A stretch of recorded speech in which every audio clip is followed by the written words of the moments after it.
Hi good morning. നമുക്ക് ഇന്നൊരു salad recipe ചെയ്താലോ? കഴിഞ്ഞ ദിവസം ഞാൻ ആ വെയിറ്റ് ലോസിന്റെ വീഡിയോ ഇട്ടപ്പോൾ പലരും കമന്റ് ചെയ്താണ് സാലഡ് റെസിപ്പി ചെയ്യണമെന്നുള്ളത്. അപ്പോൾ കുറച്ച് സാലഡുകളുണ്ട്, അതിൽ ഏറ്റവും സിമ്പിൾ ആയിട്ടുള്ള സാലഡ് റെസിപ്പിയാണ് നമ്മൾ ഇന്ന് ചെയ്യാൻ പോകുന്നത്. വളരെ സിമ്പിൾ ആണ് കേട്ടോ, ഇത്രയും ഈസി ആയിട്ടുള്ള സാലഡ് റെസിപ്പി വേറെ ഇല്ല. അപ്പോൾ നിങ്ങൾ എല്ലാവരും ട്രൈ ചെയ്തിട്ട് ഫീഡ്ബാക്ക് അറിയിക്കുക. നമുക്ക് എങ്ങനെയാണ് നമ്മുടെ സാലഡ് റെഡിയാക്കുന്നത് നോക്കാം. അപ്പോൾ നമുക്ക് നമ്മുടെ സാലഡിന് വേണ്ട ഇൻഗ്രീഡിയൻസ് നോക്കാം. ഞാനപ്പോൾ ഈ ഒരു കുക്കുംബറിന് വേണ്ട അളവുകളാണ് എടുത്തിട്ടുള്ളത്. എപ്പോഴും സവോള കൂടുതൽ എടുക്കുക. അപ്പോൾ ഈ ഒരു കുക്കുംബർ എടുത്തിട്ടുണ്ട്, 3 വലിയ സവോള എടുത്തിട്ടുണ്ട്, 2 ക്യാരറ്റ് എടുത്തിട്ടുണ്ട്, പിന്നെ അത്യാവശ്യം ഒരു വലിയ പച്ചമുളക് എടുത്തിട്ടുണ്ട്. പച്ചമുളക് നിങ്ങളുടെ എരിവിനനുസരിച്ച് എടുക്കാം. ഈ ഒരു പച്ചമുളക് മുഴുവനും വേണ്ടാന്നുണ്ടെങ്കിൽ ഇതിൻ്റെ പകുതി ചേർത്താലും മതി. എന്താണെന്ന് വെച്ചാൽ നമ്മൾ ഒരു പിഞ്ച് മുളക് പൊടി ചേർക്കും, അതുകൊണ്ടാണ് ഈ ഒരു പച്ചമുളകിൻ്റെ പകുതി ആയാലും മതി എന്ന് പറഞ്ഞത്. പിന്നെ നമുക്ക് വേണ്ടത് മെയിൻ ആയിട്ടുള്ള ഇൻഗ്രീഡിയൻറ്റ് നമ്മുടെ തൈര് ഒട്ടും പുളിയില്ലാത്ത കട്ട തൈരായിരിക്കണം. വെള്ളം പോലെയുള്ള തൈര് എടുക്കരുത്, അത് എപ്പോഴും ശ്രദ്ധിക്കുക. നല്ല കട്ട തൈര് തന്നെ എടുക്കുക. പിന്നെ വേണ്ടത് നല്ല ഷാർപ്പായിട്ടുള്ള ഒരു കത്തി ഇല്ലാന്നുണ്ടെങ്കിൽ നമ്മുടെ കാര്യങ്ങൾ കറക്റ്റ് ആവില്ല. പിന്നെ ഇതിൻ്റെ കട്ടിങ്ങിലും പ്രത്യേകതയുണ്ട്.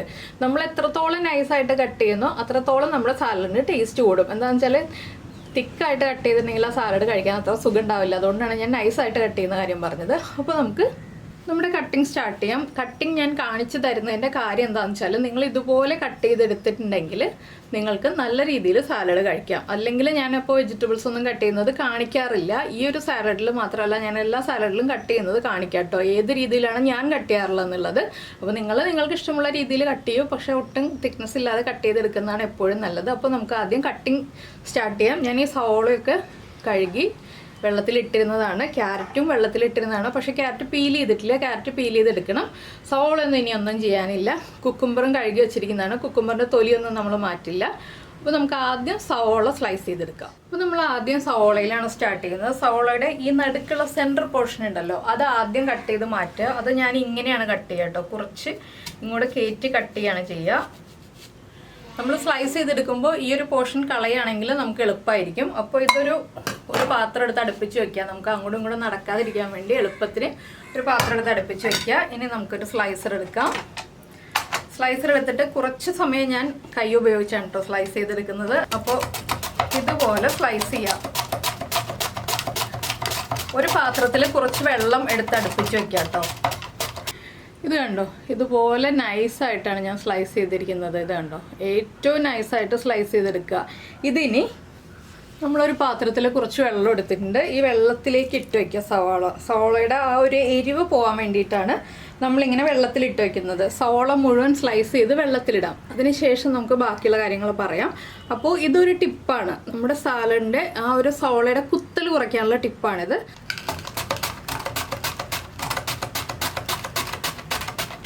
ഞാൻ മുഴുവൻ സവോളയും സ്ലൈസ് ചെയ്ത് വെള്ളത്തിൽ ഇട്ട് വയ്ക്കട്ടെ. അപ്പോൾ നമ്മൾ നമ്മുടെ സവോള മുഴുവനും സ്ലൈസ് ചെയ്ത് വെള്ളത്തിലിട്ടിട്ടുണ്ട്. ഇനി ഈ വെള്ളം ഒന്ന് മാറ്റിയിട്ട് ഒരു 2 പ്രാവശ്യം കൂടി ഇതുപോലെ വെള്ളത്തിൽ ഇട്ട് വയ്ക്കുക.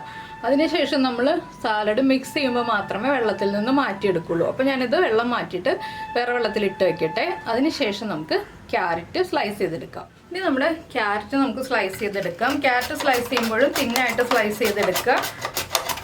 ഇത് കണ്ടോ, ഇതുപോലെ തിന്നായിട്ടാണ് ഞാൻ ക്യാരറ്റും സ്ലൈസ് ചെയ്തെടുത്തിരിക്കുന്നത്. അപ്പോൾ നമുക്ക് ക്യാരറ്റ് മുഴുവൻ ഇതുപോലെ സ്ലൈസ് ചെയ്തെടുക്കാം. അതിനുശേഷം ക്യാരറ്റിൻ്റെ കട്ടിങ് പറയാം കേട്ടോ. അപ്പോൾ നമ്മുടെ ക്യാരറ്റെല്ലാം ഞാൻ സ്ലൈസ് ചെയ്തെടുത്തിട്ടുണ്ട്. ഇനി നമുക്ക് ക്യാരറ്റിൻ്റെ കട്ടിങ് തുടങ്ങാം. ക്യാരറ്റ് കട്ട് ചെയ്യുമ്പോൾ കുറച്ച് ക്യാരറ്റ് അടുക്കിയെടുക്കുക. ഇതുപോലെ കുറച്ച് ക്യാരറ്റ് അടുക്കിയെടുത്തതിന് ശേഷം നമുക്ക് നല്ല ഷാർപ്പായിട്ടുള്ള ഒരു കത്തി എടുത്തിട്ട് നീളത്തിൽ കനം കുറച്ച് കട്ട് ചെയ്യാം. നമ്മുടെ ക്യാരറ്റൊക്കെ ഇത് കണ്ടോ, ഇതുപോലെ നമ്മൾ തിന്നായിട്ട് കട്ട് ചെയ്തെടുത്തിട്ടുണ്ട്. ഇതുപോലെ കട്ട് ചെയ്തെടുക്കുക കേട്ടോ. അപ്പോൾ ഒരു ക്യാരറ്റ് എടുത്ത് കാണിക്കുകയാണെങ്കിൽ ഇതുപോലെ തിന്നായിട്ട് കട്ട് ചെയ്തെടുത്തിട്ടുണ്ട്. അപ്പോൾ നമ്മൾ ഏത് ബൗളിലാണോ അല്ലെങ്കിൽ ഏത് പാത്രത്തിലാണോ നമ്മുടെ സാലഡ് എല്ലാം മിക്സ് ചെയ്യുന്നത് ആ പാത്രത്തിലേക്ക് നമുക്ക് നമ്മുടെ ക്യാരറ്റ് മാറ്റാം. ഇനി നമുക്ക് ഇതിലേക്ക് അടുത്തത് വേണ്ടത് നമ്മുടെ കുക്കുംബർ ഒന്ന് സ്ലൈസ് ചെയ്തെടുക്കുകയാണ്. കുക്കുംബറും ഇതുപോലെ തിന്നായിട്ട് സ്ലൈസ് ചെയ്തെടുക്കാം. കുക്കുംബറിൻ്റെ ഏതെങ്കിലും ഒരു തുമ്പ് എടുത്തിട്ട് ചെറുതായിട്ടൊന്ന് കട്ട് ചെയ്ത് മാറ്റാം കേട്ടോ. അതിനുശേഷം സ്ലൈസ് ചെയ്യുമ്പോൾ നമുക്ക് സ്ലൈസ് ചെയ്യാൻ എളുപ്പമായിരിക്കും. ഏതെങ്കിലും ഒരു തുമ്പ് കട്ട് ചെയ്ത് മാറ്റുക. അതിനുശേഷം നമ്മളങ്ങ് സ്ലൈസ് ചെയ്ത് തുടങ്ങുക. എളുപ്പമാണ്. അപ്പോൾ ഞാനിത് മുഴുവൻ സ്ലൈസ് ചെയ്തിട്ട് കാണിച്ചു തരാം. ഇപ്പോൾ നമ്മൾ നമ്മുടെ കുക്കുംബറും സ്ലൈസ് ചെയ്തെടുത്തു കഴിഞ്ഞു. ഇത് കണ്ടോ, കുക്കുംബറും വളരെ നൈസായിട്ടാണ് സ്ലൈസ് ചെയ്തെടുത്തിട്ടുള്ളത്. അപ്പോൾ ഇനി നമുക്ക് അടുത്തത് പച്ചമുളകാണ്. അപ്പോൾ കുക്കുംബറും നമുക്ക് ക്യാരറ്റിലേക്ക് തന്നെ മാറ്റി വയ്ക്കാം. ക്യാരറ്റ് എടുത്ത് അതേ പാത്രത്തിലേക്ക് തന്നെ കുക്കുംബറും മാറ്റി വയ്ക്കാം. ഇപ്പോൾ നമ്മൾ പച്ചമുളക് എടുത്തിട്ടുണ്ട്. പച്ചമുളക് എടുത്തിട്ട് നമ്മൾ രണ്ടായിട്ടൊന്ന് നീളത്തിൽ സ്പ്ലിറ്റ് ചെയ്തെടുക്കുക. ഒരു ഷാർപ്പായിട്ടുള്ള നൈഫ് ഉപയോഗിച്ച് ഇതുപോലെ സ്പ്ലിറ്റ് ചെയ്യുക. അതിനുശേഷം നമ്മൾ ഇതുപോലെ കനം കുറച്ച് ഫൈനായിട്ട് ചോപ്പ് ചെയ്തെടുക്കുക. ഇത് ഒരുപാട് തീരെ ഫൈനായിട്ട് ചോപ്പ് ചെയ്യണ്ട കേട്ടോ. എന്താണെന്ന് വെച്ചിട്ടുണ്ടെങ്കിൽ നമുക്ക് കുട്ടികൾക്കൊക്കെ കൊടുക്കാനുള്ള സാലഡ് ആണെന്നുണ്ടെങ്കിൽ എടുത്ത് മാറ്റേണ്ടി വരും. അതുകൊണ്ട് ചെറിയൊരു തിക്നെസ് ഇരുന്നാലും കുഴപ്പമൊന്നുമില്ല. വലിയ ആളുകൾക്ക് മാത്രം കഴിക്കാനാണെന്നുണ്ടെങ്കിൽ നന്നായിട്ട് ഫൈനായിട്ട് ചോപ്പ് ചെയ്തെടുക്കാം.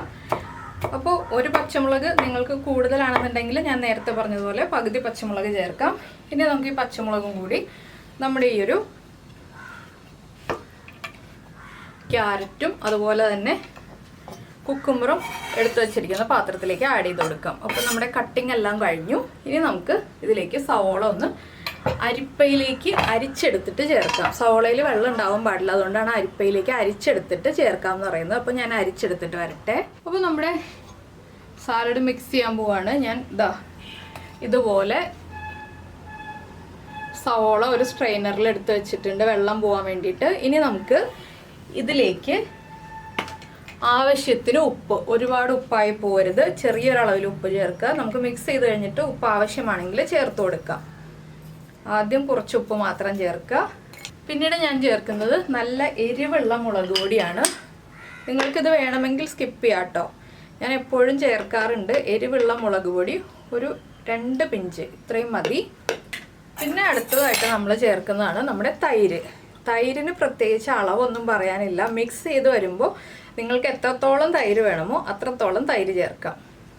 ഞാനിപ്പോൾ ഈ ഒരു 1 ലിറ്റർ തൈരിൻ്റെ ഒരു 1/4 ഭാഗം തൈര് ചേർക്കുന്നുണ്ട്. അത് നമ്മുടെ തൈരിനോടുള്ള ഇഷ്ടം അനുസരിച്ച് തൈര് ചേർത്ത് കൊടുക്കാം. പുളിയുള്ള തൈര് ചേർക്കരുത്.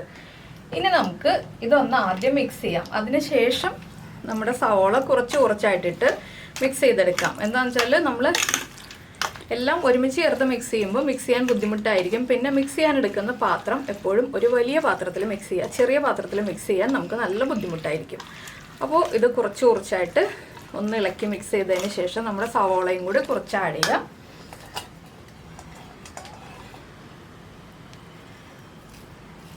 രണ്ടോ മൂന്നോ പ്രാവശ്യമായിട്ട് സവോള ആഡ് ചെയ്ത് നമുക്ക് മിക്സ് ചെയ്തെടുക്കാം.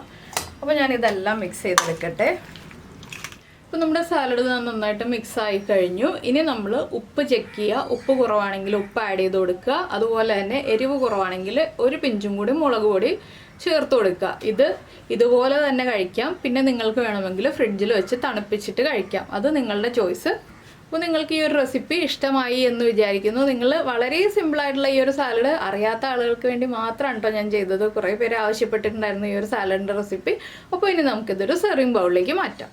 അപ്പോൾ നമ്മുടെ സാലഡ് നമ്മൾ ബൗളിലേക്ക് മാറ്റിയിട്ടുണ്ട്. അപ്പോൾ എന്തായാലും എല്ലാവർക്കും ഈ ഒരു റെസിപ്പി ഇഷ്ടമായി എന്നുണ്ടെങ്കിൽ നമ്മുടെ വീഡിയോയുടെ താഴെ ഒന്ന് കമൻറ്റ് ചെയ്യാനും അതുപോലെ തന്നെ താഴെ ലൈക്ക് ബട്ടൺ ഉണ്ട്, ആ ലൈക്ക് ബട്ടൺ ഒന്ന് ക്ലിക്ക് ചെയ്യാനും മറന്നു പോരുത് കേട്ടോ. പിന്നെ നമ്മുടെ ചാനലിൽ വീഡിയോ പ്രസൻറ്റ് ചെയ്യുന്ന രീതിയൊക്കെ ഇഷ്ടമായി എന്നുണ്ടെങ്കിൽ നമ്മുടെ ചാനലൊന്ന് സബ്സ്ക്രൈബ് ചെയ്ത് സപ്പോർട്ട് ചെയ്യണേ. സബ്സ്ക്രൈബ് ചെയ്യുന്നതിന് ഈ വീഡിയോയുടെ താഴെയുള്ള റെഡ് സബ്സ്ക്രൈബ് ബട്ടൺ ഒന്ന് ക്ലിക്ക് ചെയ്യുക. അതിൻ്റെ റൈറ്റ് സൈഡിലുള്ള ബെല്ലൈക്കണും ക്ലിക്ക് ചെയ്യുക. അപ്പോൾ ഓൾ എന്ന് പറഞ്ഞിട്ടൊരു ഓപ്ഷൻ ഉണ്ട്. ആ ഓളും കൂടി പ്രസ് ചെയ്തിട്ടുണ്ടെങ്കിൽ ഞാൻ എപ്പോഴും വീഡിയോ അപ്ലോഡ് ചെയ്യുമ്പോൾ നിങ്ങൾക്ക് നോട്ടിഫിക്കേഷൻ വരും. അപ്പോൾ നമുക്ക് നമ്മുടെ അടുത്ത റെസിപ്പിയുമായിട്ട് അടുത്ത ദിവസം വീണ്ടും കാണാം.